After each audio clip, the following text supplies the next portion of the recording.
There is a housing crisis in Canada and most parts of North America, and units like this are needed. This is an auxiliary dwelling unit, or ADU. They go by many names: garden loft, granny flat, in-law suite, tiny home, and the list goes on. They're often added to existing properties like this. You have a property, and it has a home on it. And depending on any number of circumstances, one of these units is added to the site. They're often offset from the property line, with access on one side and open connection or views to the yard on the other. Remember that, it's important. Like anything, there's examples of bespoke dwelling units and less informed designs. And, like any design, there's always room for improvement. But let's start with what this design is doing right. This is the thickness of a typical exterior wall, and a lot of jurisdictions' minimum requirement. And this unit utilizes a thicker wall assembly with better air tightness and more insulation. This future-proofs the design. The design is allotted for ample storage throughout the unit. They've provided deeper closet space for the laundry, and in the bedroom, there's potential for a deeper closet space to upsize the mechanical equipment. And they've done a decent job keeping the circulation path in as straight a line as possible. But the design still has a few issues. In the principal bedroom, you enter into a wall. I try and avoid this as often as I can. If you add side tables to the bed, you limit closet access, and the changing space feels a little claustrophobic.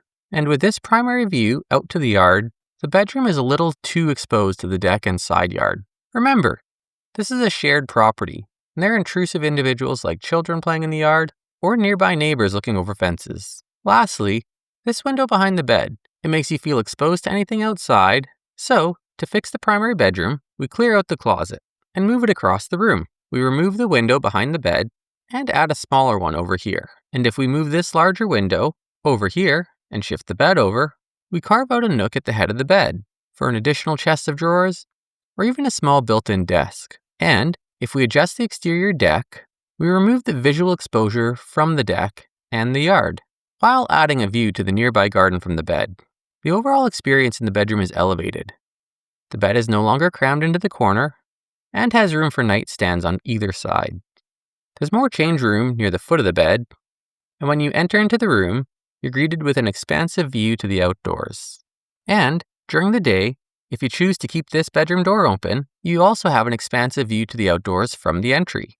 The kitchen has a good amount of storage, but this fridge is problematic. When the doors are open, they congest the access from the hall and provide the potential for an unintended collision. We can flip the kitchen to solve the congestion issue, but that creates another problem. This fridge is too tight to the wall now. The doors need room to open. Otherwise, we may not be able to access everything inside the fridge. So we can take a small portion of counter space from over here and move it to the other side. This keeps ample counter space on either side of the cooktop while adding a full-height pantry cabinet. That really increases the storage and resolves the door swing issue with the fridge. In the entry, we have a decent amount of storage with this nearby closet, but without dedicated space, footwear will start to pile up and become a tripping hazard. This also brings up another element in design: alignment. Spaces start to feel chaotic when we introduce elements that are unaligned. If we pay attention to alignment, the space starts to feel intentional. It calms the energy in the home, and this is something designers pay close attention to. You often see it in more bespoke design, but this can easily be integrated into almost any home. So when we're looking to create alignment, we notice this area is carved out. And if we move our shoes over here, the space starts to feel more thoughtful. Now, I also understand that without structure, shoes can go from this to this. So let's add a little more structure to the space and add an entry bench that stores a few pairs of shoes below while the rest live in the nearby closet.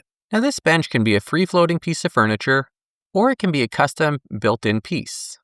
Regardless, it adds a nice place to sit down and tie up your shoes, or an elevated platform for grandkids to stand on who want to help make cookies with grandma and grandpa. And just like the principal bedroom, the guest bedroom has a few issues. The closet space is hard to access because of the bedside table, and the change area is a little tight. There's an exposure behind the bed and potential exposure from the deck. So we can align the edge of the bed with the edge of the door and fix the window behind the bed. And lastly, we can adjust the deck by adding a small garden to the outside. This prevents onlookers from getting too close to the window, and it creates a nice view outside while laying in bed. Now, while I think it's best to avoid door collisions like this area is for mechanical equipment that will rarely be used. I actually think this design is okay, because it allows their owners to upsize the equipment in a functional way. They can easily increase the closet space for larger mechanical equipment, while still providing a defined changing nook that's more open. Lastly, let's look at the outdoor spaces. When these large doors are open, we see that we still have this chaotic misalignment. So, we can shift up the furniture and move the dining space. And while we're at it, let's finish the living room off. We can add an area rug, coffee table, and a club chair. This groups the indoor and outdoor seating area, making both lounge spaces feel a little larger. It creates an intimate outdoor eating space away from the living room, which allows for private conversation at the table, while someone else may be watching a movie inside. And it carves out a natural place for a barbecue and a nice outdoor cooking area. The barbecue is grounded on a wall, and it doesn't obstruct any of the outward views. This is a large and expensive glass door, and we want to keep that view open. We've taken a plan that had lots of little issues that on their own don't seem all that bad. But when they start to add up, they create a busy and chaotic home. It doesn't take a lot, and with a little organization, we create rhyme and reason throughout the home. Spaces that have natural alignment and resolution throughout, making each space feel calmer and a little more considered. But you be the judge. Did it make this plan better or worse? And which do you prefer? Let me know in the comments below.